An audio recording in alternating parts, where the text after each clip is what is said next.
এই পরিবারে 4টি বাচ্চা আছে, তাই তার বাবা তাদের জন্য বাঙ্ক বেড কিনে আনে। কিন্তু এখানে নিচের বিছানায় ঘুমানো হলো খুবই বোরিং এবং সিঁড়ি বেয়ে ওপরের বিছানায় যাওয়া হলো খুবই বিপজ্জনক, যার জন্য বাচ্চারা খুব রেগে যাচ্ছিল। তাই তাদের মা আর বাবা ঠিক করে নতুন করে বেড বানাবে। তারা ঘরের দুপাশে লোহার রড দিয়ে 4 কোণা ফ্রেম বানিয়ে নেয় এবং ইকো ফ্রেন্ডলি কাঠ দিয়ে সেগুলোকে ঢেকে দেয় এবং এর ওপরে কিছু সফট ম্যাট্রেস পাতিয়ে দেয়।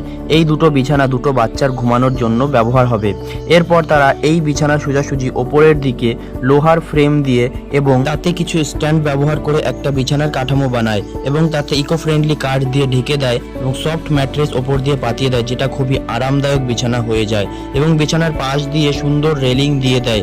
এরপর দুই বিছানার মাঝখানে কিছু বক্স রেখে দেয়, যেগুলো সিঁড়ি এবং ড্রয়ারের কাজে ব্যবহার হবে। সিঁড়ি থেকে ঘরের ছাদের উচ্চতা প্রায় 8 ফুটের মতো হয়, যার জন্য বাচ্চারা না ঝুঁকে সহজেই উপরের বিছানায় চলে যেতে পারে।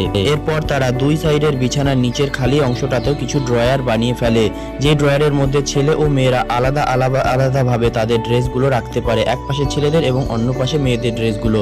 এরপরে তারা ঘরের মেইন দরজাটাকে 20 সেন্টিমিটার মতো সরিয়ে নেয়, যাতে পাশ দিয়ে আর একটা ওয়ালড্রো বানানো যায়, যেখানে আলাদা কিছু খোপ থাকে। ওপরের খোপে জামা কাপড় এবং নিচের বক্সে ওরা তাদের বেডিংগুলো রাখে এবং সবগুলোতে দরজা লাগিয়ে দেয়। মাঝখানের খালি জায়গায় রাখা হয় যে ডেস্কটপ ও পড়াশোনার জন্য ঘরটিতে। এরপর বাচ্চাদের আর জায়গা নিয়ে কোনো ঝগড়া হয় না। বন্ধুরা, এরকম আরো ভিডিও দেখার জন্য চ্যানেলটিকে সাবস্ক্রাইব করে দাও এবং ভিডিওকে লাইক করে কমেন্ট করে দাও।